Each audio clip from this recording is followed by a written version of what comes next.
ഉറക്കത്തിൽ പോലും റഷ്യയെ എങ്ങനെ നശിപ്പിക്കാമെന്ന് ചിന്തിക്കുന്ന ഡൊണാൾഡ് ട്രംപിനും നാറ്റോ രാജ്യങ്ങൾക്കും ശുഭകരമായ വാർത്തകളല്ല അങ്ങ് യുക്രൈനിൽ നിന്നും പുറത്തേക്ക് വരുന്നത്.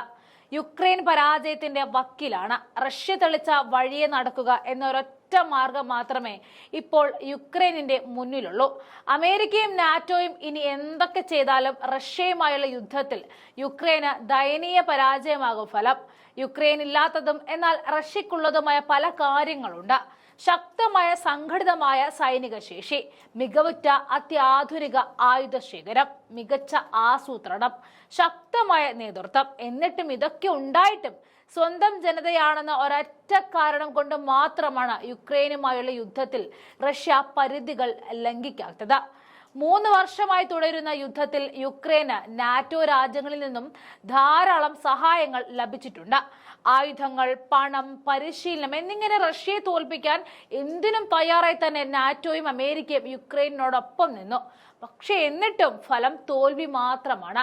പാശ്ചാത്യ രാജ്യങ്ങളും അമേരിക്കയും യുക്രൈൻ എത്ര തന്നെ ആയുധങ്ങൾ എത്തിച്ച് നൽകിയാലും സാമ്പത്തിക പിന്തുണ നൽകിയാലും അതൊന്നും റഷ്യയ്ക്ക് മുന്നിൽ പിടിച്ചു നിൽക്കാൻ സഹായകമാവില്ല. അത് മാത്രവുമല്ല, നിലവിലെ സാഹചര്യത്തിൽ ഇവയെല്ലാം ഉപകാരപ്പെടാതെ പോവുകയും ചെയ്യും. നിലവിൽ യുക്രൈന് ലഭിക്കുക യൂറോപ്യൻ രാജ്യങ്ങൾ നൽകാമെന്നേറ്റ അധിക പാട്രിയോട്ട് ബാറ്ററികളും ഓസ്ട്രേലിയയിൽ നിന്നുമുള്ള 2ാം തരം M1 ആംബ്രോസ് ടാങ്ക്സ് എന്നിവയാണ്.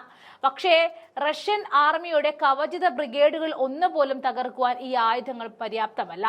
അങ്ങനെയുള്ളപ്പോൾ റഷ്യൻ FPV ഡ്രോൺ, പീരങ്കികൾ, ATGM മേധാവിത്വം എന്നിങ്ങനെ മറികടക്കുക സ്വപ്നത്തിൽ പോലും സാധ്യവുമല്ല.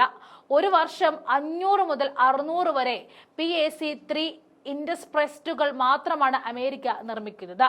പക്ഷേ റഷ്യ പ്രതിമാസം ഉൽപ്പാദിപ്പിക്കുന്നത് 200-ലധികം മിസൈലുകളാണ്. അതുകൊണ്ട് തന്നെ യുക്രൈൻ പ്രതിരോധത്തെ മറികടക്കാനും അടിച്ചമർത്താനും റഷ്യയ്ക്ക് വളരെ എളുപ്പത്തിൽ സാധിക്കും എന്നാണ് CEPA പോലെയുള്ള പാശ്ചാത്യ വിശകലന വിദഗ്ധർ പോലും സാക്ഷ്യപ്പെടുത്തുന്നത്. യുക്രൈൻ പരാജയത്തെ കാണിക്കുന്നത് ശൂന്യമായി കൊണ്ടിരിക്കുന്ന ആയുധപ്പുരകൾ മാത്രമല്ല, തകർന്ന സമ്പദ് വ്യവസ്ഥ, ദുർബലമായ നേതൃത്വം എന്നിവയോടൊപ്പം തന്നെ അവരുടെ ആർമിയുടെ ഇച്ഛാശക്തിക്കും ബലക്ഷയം നേരിട്ടുകൊണ്ടിരിക്കുകയാണ് എന്നാണ്. സൈനികരുടെ എണ്ണം കുറയുന്നതും പുതിയ നിയമങ്ങൾ ഉണ്ടാകാത്തതും ആളുകൾക്ക് യുദ്ധത്തിൽ പോരാടാനുള്ള മനസാന്നിധ്യം പോലും നഷ്ടപ്പെടുത്തുന്ന നിലയിലേക്കാണ് കാര്യങ്ങൾ നീക്കുന്നത്. പൊതുജനങ്ങളും നിരാശരാണ്.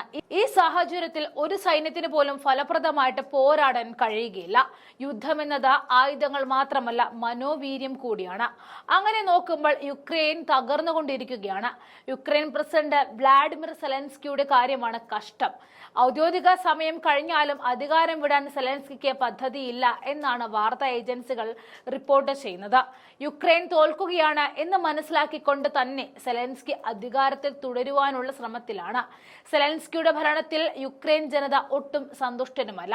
ഭരണവിരുദ്ധ വികാരം ആളിക്കത്തുമ്പോഴും സെലൻസ്കി ആളുകളെയും മാധ്യമങ്ങളെയും നിയന്ത്രിക്കാനാണ് ശ്രമിച്ചുകൊണ്ടിരിക്കുന്നത്. സെലൻസ്കി അനുഭവിക്കുന്ന കടുത്ത നിരാശയും ഭയവുമാണ് അത് സൂചിപ്പിക്കുന്നത്. വർക്കിംഗ് ഗ്രൂപ്പുകൾ വഴി റഷ്യയുമായി സംസാരിക്കാൻ യുക്രൈൻ തയ്യാറാവുന്ന വാർത്തകളാണ് ഇപ്പോൾ പുറത്തു വരുന്നത്. ഈ ഗ്രൂപ്പുകൾ സൈനിക, രാഷ്ട്രീയ, മാനുഷിക വിഷയങ്ങൾ ചർച്ച ചെയ്യും. ഇത് റഷ്യ തെളിച്ച വഴിയാണ്. മറ്റു മാർഗമില്ലാതെ ആ വഴി നടക്കാൻ നിർബന്ധിതരാകുകയാണ് ഇപ്പോൾ യുക്രൈൻ. യുദ്ധകളത്തിൽ മാത്രമല്ല, നയതന്ത്രത്തിലും റഷ്യ വിജയം നേടുന്നു എന്നതിന്റെ ഏറ്റവും വലിയ അടയാളമാണിത്. തുടക്കം മുതൽ റഷ്യയ്ക്ക് വ്യക്തമായ ഒരു പദ്ധതി ഉണ്ടായിരുന്നു. ശക്തമായ സൈനിക ശക്തിയോടെ യുദ്ധമുഖത്ത് നിൽക്കുക, നാറ്റോയ്ക്ക് റഷ്യയെ തടയാൻ കഴിയില്ല എന്ന് ലോകത്തെ കാണിക്കുക, യുക്രൈനെ ചർച്ചകൾക്ക് പ്രേരിപ്പിക്കുക, സമാധാനം ചർച്ചകളുടെ നിയന്ത്രണം ഏറ്റെടുക്കുക. ഇതൊക്കെയാണ് ഇപ്പോൾ സംഭവിച്ചുകൊണ്ടിരിക്കുന്നത്.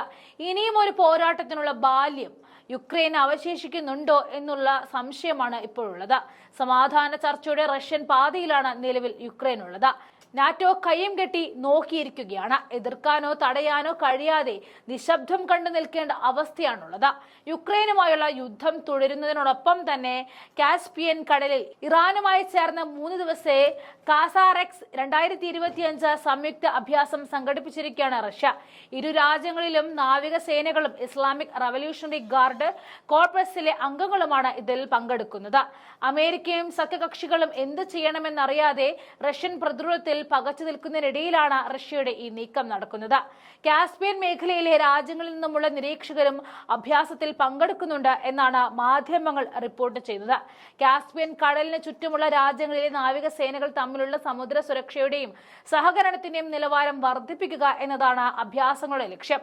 Russia, Kazakhstan, Turkmenistan, Iran, Azerbaijan എന്നിങ്ങനെ 5 രാജ്യങ്ങളാണ് കാസ്പിയൻ കടലിന്റെ അതിർത്തിയിലുള്ളത്.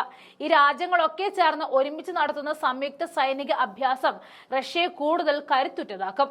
റഷ്യയുടെ പതനം സ്വപ്നം കാണുന്ന അമേരിക്കയും മറ്റ് നാറ്റോ രാജ്യങ്ങളെയും കുറച്ചൊന്നുമല്ല ഈ സംയുക്ത അഭ്യാസം ബാധിക്കാൻ പോകുന്നത്.